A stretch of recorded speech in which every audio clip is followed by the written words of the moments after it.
init na bareta kanal daw na maruluwas sa aga sa mga periodiko, radyo asin telebisyon. Erot na madadangog ngunyan sa DZGB Bareta alas 5. Mga bareta ngunyan para sa aga. Erot na tinipon sa DZGB Newsbase. DZGB Bareta alas 5. Kaiba ang field reports kan Mega Force Patrol. Halin sa iba-ibang parte kanal bay asin kabikolan. Ngunyan, uya ang sa idong tagapagbareta. Maray na hapon sa pangarangkan na news base asin kan Mega Force Patrol. Ini po ang DCGB mga bareta ngunyan para sa aga. Mga baretang sa indong magkakaararaman sa aga sa lado lokal, nasyonal, internasyonal. Alagad enot na nindong madadangog digdi sa DCGB mga bareta ngunyan para sa aga. GB garantisadong bareta. Ako po ang sa indong magiging tagapaghatod bareta, si Pio Fernandez.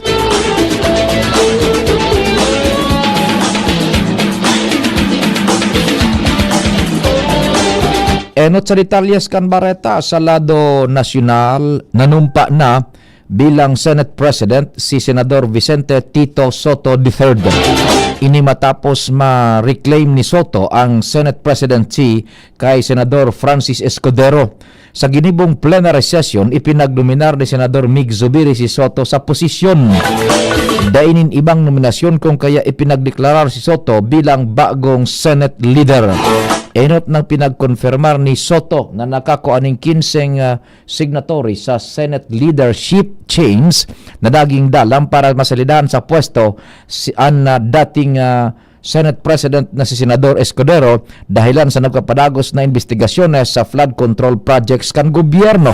Si Senador Ping Lacson ang masalida bilang Senate Pro Tempore kasalid ni Senador Jinggoy Estrada, mantang si Senador Mig Zubiri naman ang magiging majority leader kasalida ni Senador Joel Villanueva.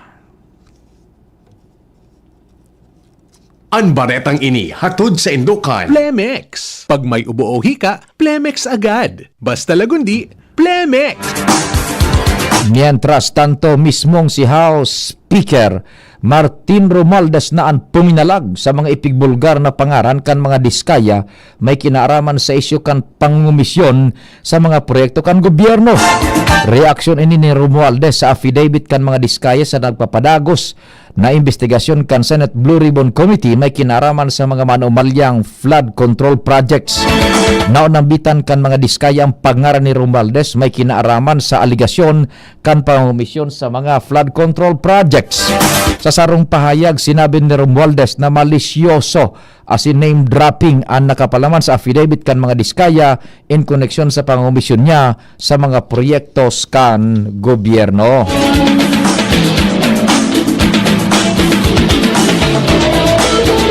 Dadarahon sa Pilipinas ang relic kan kainot-inoting millennial saint kan simbahang Katolika na si San Carlo Acutis magpoon Nobyembre 28 sa Disyembre 15 kaining taon. Sigun sa Catholic Bishops Conference of the Philippines o CBCP News, parte kan pericardium o fibrous sac na nagpoprotekta sa puso ni San Carlo ang dadarahon sa nasyon. Konfirmado ini kan Diocese kan Assisi Nocera Umbra Gualdo Tadino kung saan ipinagkakatiwala sa Friends of Blessed Carlo Acutis Philippines ang relic kan millennial saint. Panginginotan ni Obispo Dennis Villarrojo kan Malolos ang pilgrimage sa relic.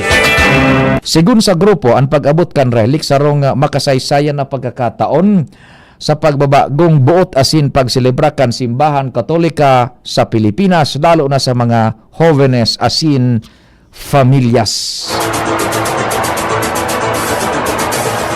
Naging busy si Presidente Ferdinand Marcos Jr. sa ikadawang aldaw kan tulong aldaw na pagbibisita sa Phnom Penh, Cambodia. Kasubagong aga, nagdulot nin burak ang presidente sa Independence Monument ni His Majesty Preya Bat Samdech Preya Norodom Sihanouk, asin ang dating hadi asin ama kan Cambodia na si Preya Burum Ratana Kaud. Ipigtaw sa presidente ang official welcoming ceremonies asin sinundan nin pag-ururon kan mga opisyales Cambodia. nagkakaigwaning bilateral meeting ang presidente kasabay si Prime Minister Hun Manet na susundan nin sarong joint press conference. Kasabay sa agenda kan sa iyang pagbisita ang pagtukar sa ekonomiya kan duwang nasyon kung kaya sarong roundtable business meeting ang pinagigibo ngunya na hapon.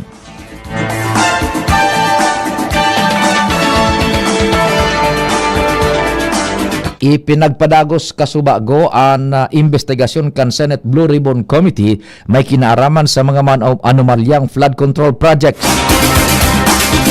Basado sa komite, sa top 15 contractors na pigimbitaran sa pagdangog, may sarong kontraktor na dai nag-aparisir matapos magpa-excuse dahil sa family reason. Naghampang naman si Pacifico Curly Dizcaya ang Mr. kang kontrobersyal na kontraktor na si Zara Dizcaya as in authorized managing officer kan Alpha and Omega General Contractor and Development Corporation. Nagatindirman ang mga kontrobersyal na opisyal kan Bulacan First District Engineering Office na sinda Inhinyero JP D. Mendoza, Chief Construction Division, Engineer Bryce Erickson D. Hernandez, dating Assistant District Engineer as in Engineer Juanito Z. Mendoza, Accountant 3. Mientras apat naman sa top 15 na flood control contractors ang may malinig na record sa DPWH base sa Contractors Performance Evaluation base sa pag-aadal kan Philippine Center for Investigative Journalism o PCIJ kung saan kasabay digdian Centerways Construction and Development Incorporated, 8J's Construction Services, Royal Crown Monarch Construction and Supplies as in ang top-notch Catalyst Builders Incorporated. Mantang kasabay sa poor as in unsatisfactory CPS ratings ang Legacy Construction Corporation na igoning 133 na proyekto as in ang mga kumpanyang pagsadiri ni Sara as in Pacifico Dizcaya na Alpha and Omega General Contractors as in St. Timothy Construction Corporation.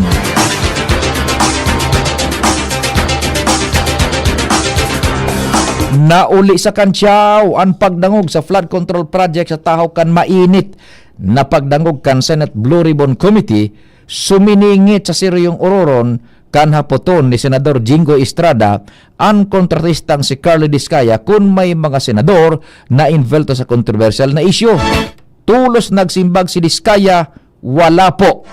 Sinimbag ni Committee Chairman Rodante Marcoleta para kay Estrada asin sinabing safe ka na. Maski ini pakaraw, hinagad ni Estrada na halion sa opisyal na record ang nasabing pahayag bilang paggalang sa formalidad kan prosedimiento. Pinahimutikan ni DPWH Secretary Vince Dizon ang naglakop sa social media post kan Optic Politics. Ini may kinaaraman sa Ghost Flood Control Projects kan Wawaw Builders sa Bulacan kung saan in-inspeksyon kan opisyal as inadisganar dahil sa mga nadiskobre. Segun kay Dizon, may kukonsiderar na fake news ang ipinaluwas na post lalo na tadaiman ipinahayag ang nasabing proyekto na naging parte kan BICAM insertion. Inako naman ni Dizon na nakipag-uron siya sa mga dating opisyal kan DPWH tanganing agadon ang tabang para mapugulan ang korupsyon sa departamento. Sa may relasyon na bareta, pinag-inkaminar ni DPWH Secretary Vince Dizon ang mga obreros na tabangan siya na ayuso ng ahensya. Afera sa pagpapakarhay, mas maray na tumabang na mawara ang mga nagraraot sa pangarangkan DPWH. Mas maray na mawara ang mga taong ini para maibusol ang pagbabago sa ahensya. Sa sayang mensahe, tinaawaning doon na Sekretaryo Dizon na sa ibong kan mga pagbalo na pighampang kan ahensyas, nagtutubod siya na dakol pang onesto asin marahay na tauhan sa departamento. Pinagkonfirmar ni DBM Secretary Amina Pangandaman na kinanselar na kan procurement service kan DBM o PS-DBM ang membership sa Philippine Government Electronic Procurement System kang siyam na kumpanyang konektado kay Sara Dizcaya. Ang gustong sabihon, pagbabawalan ang mga ini na magpartisipar sa government procurement sa masunod na mga panahon. Sa sarong pahayag, sinabi ni Budget Secretary Amina Pangandaman na pigmimidbid kan PSDBM ang responsibilidad kaini na tumabang sa ibang ahensyas di gobyerno na pagsiguro na dainin korupsyon lalo na sa public procurement. Tinawan doon kan opisyal kan gobyerno o kaya kan opisyal na ang PH Government Electronic Procurement System ang mayor na pinagkukuhaan in government procurement information as in main channel para sa gabos na aktibidad kan gobyerno may kinaaraman sa procurement.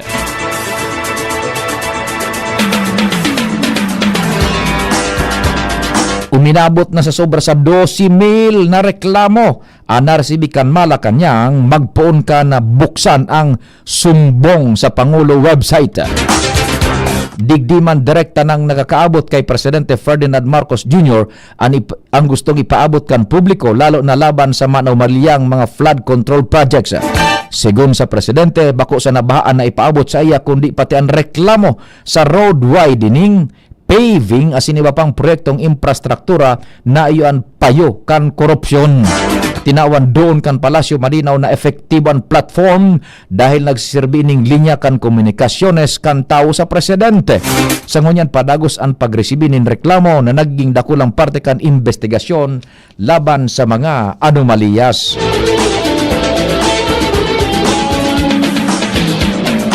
Nangapudan ang Catholic Bishops Conference of the Philippines o CBCP nin mas mahiwas pang investigasyon sa pigasabing korupsyon sa mga flood control projects.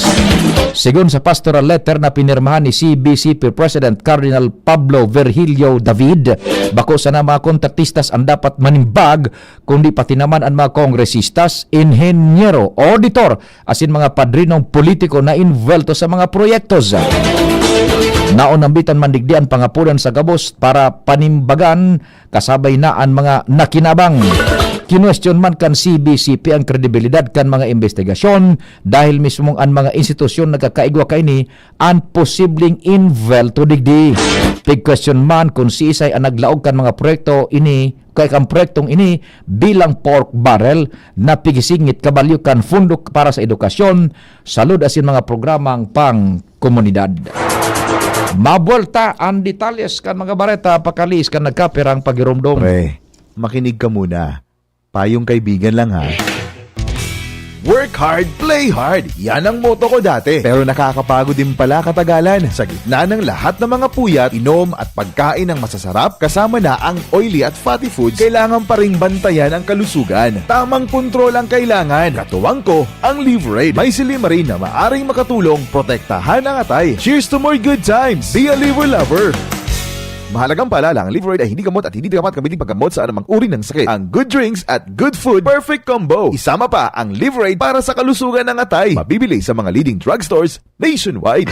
Realize true comfort and relaxation at Dorotea Resort and Spa, a perfect venue for family outings, couple retreats, and various functions such as weddings, birthday parties, corporate seminars, and conferences. Dorotea Resort and Spa. We have backpackers rooms, standard rooms, deluxe, suite, and a penthouse. Also, relax and rejuvenate with our spa's invigorating treatments, services, and facilities. Dorotea Resort and Spa. Kahugutan, Bakakay, Albay. For reservation, contact us at 0917-777-5734. Find us on Facebook, Dorotea Resort and Spa. Relax, rejuvenate, and enjoy. Only here at Dorotea Resort and Spa. Kung ikaw ay edad 50 pataas katulad ko, may mataas na ang risk ng manlalabo ng paningin. Mas challenging ang pang-araw-araw na gawain tulad ng pagbabasa, pagsusulat, at pagmamaneho. Ang Optin ay may lutin na maaaring makatulong sa kalusugan ng mata, nilalabanan ang epekto ng glaucoma, macular degeneration at katarata. Kitang-kita ang kalusugan. Mabibili ang Optin sa mga pangunahing butika nationwide. Mahalagang paalala, ang Optin ay hindi gamot at hindi dapat gamitin panggamot sa anumang uri ng sakit. Mga tugang, abangan ta ang pinakabagong programa digdi sa DCGB Radio. Ang programang mahatod ning mga impormasyon, mga istoryang kapupurutan nin inspirasyon na naidulot kan pagtatrabangan ganing maiangat ang pagkabuhay kan mga Bicolanong paraomang benepisyaryo. Mag-iribahan kita, alas 10:30 hasta alas 11 ning pagkaaga. Magantabay, asin maghinanyog sa kape asin Baretang Agraryo. Serbisyong totoo, produktong garantisado, madaling kaulay at sindakol na rekomendasyon. May Uno Plus na kalidad, mag-Uno Plus, mag-Uno Plus. Sa Uno Plus, kalidad na masasarigan mo, serbisyong swak sa imo. Magbisita sana sa Uno Plus Facebook page. Sa Uno Plus, kalidad na masasarigan mo. Serbisyong swak sa imo. Bumisita sa Uno Plus Facebook page. Buwalta kita sa detalyes kan mga bareta sa lado nasyonal, ipinaluwas na kan Departamento de Edukasyon ang mga regulasyon sa pagbabayad kan overtime sa mga paratukdo. Sinabi ni Education Secretary Sonny Angara na inibase naman sa kasuguan ni Presidente Ferdinand Marcos Jr. na mataawanin pantay na bayad ang mga paratukdo na nagtatrabaho ning sobra. Ipinaluwas ang giya kan nakaaging aldaw para sa mga paratukdo na makuakan sa indang overtime pay. Siniguro man kan opisyal na sa irarom kan administrasyon ni Presidente Marcos pwedeng maatamanin marhay nin tama ang mga paratukdo. Kinonfirmar kan Bureau of Immigration na nakaluwas na nin Pilipinas si Royina Marzan Garma papasiring sa Kuala Lumpur, Malaysia. Sigun sa Immigration Bureau, si Garma naghalik kan Domingong Banggi, lunad kan sarong flight papasiring sa Malaysia, hali sa Ninoy Aquino International Airport Terminal 3 bilang turista. Tulos naman na ipig-report kan BI sa Departamento kan Hustisya ang paghali ni Garma bilang pagsunod sa prosedimento kung saan sa pag-verify daining hold departure order o daining mandamiento de arresto laban kay Garma. Matatandaan si Garma ang subject kan Immigration Lookout Bulletin na may petsang Nobyembre 15 taong 2024 para sa pagiging human interest sa sarong kaso kan 2020 asin 2016.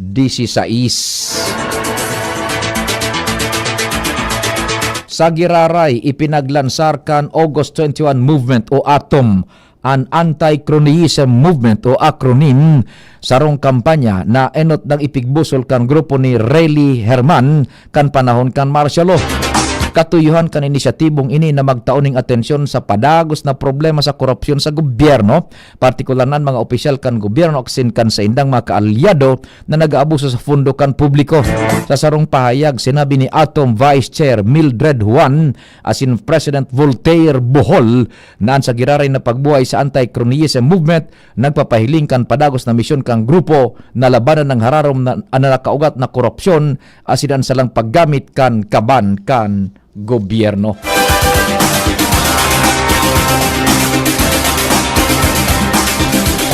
Pinag-abisuhan ang mga Pilipino na daimo nang magbiyahe pasiring sa Sulaimania, Kurdistan, Iraq dahil sa presenteng sitwasyon sa seguridad. Sigun sa embahada kan Pilipinas sa Iraq, kung da'i malalikayan ang paghali, maglikay sa mga pampublikong lugar. Mas maray na subaybayan man ang mga bareta asin man tiniron ang pagbantay para sa indang kaligtasan. Pigabisuhan man ang mga Filipino national na sunodon ang anuman na abiso kan mga otoridad kan lokal na gobyerno.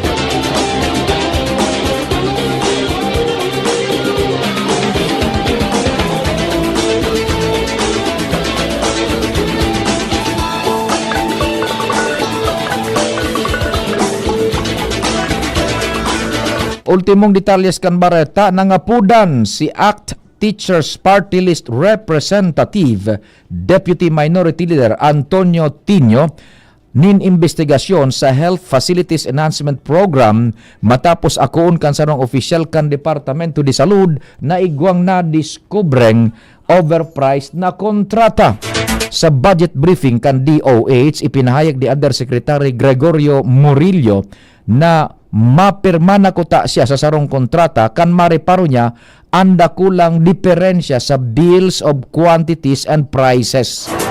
Sinabi kan opisyal na madali mahiling ang overpricing base sa presyo kan kada metro kwadrado kang proyekto. Igwa manin bagong omnibus guidelines na nagsusugo sa gabos na procurement documents iyo ang dapat mo dang umagi asin aprobaran kan central office bagoan bidding.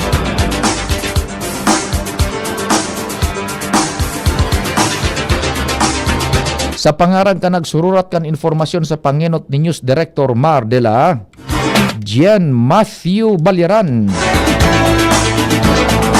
Padingnal Baldo sa Master Control. Sa IT si Jerome Nico Martinez. Ako po si Pio Fernandez. Salamat. Marhay na hapon. Ginhawang araw, Nay. Ano pong sa inyo? Hi, eto yung kailangan kong gamot. Kaso kaya sa budget ko? Imbis na branded, I recommend Actimed. Actimed? Opo, Actimed. Quality generics na singbisa na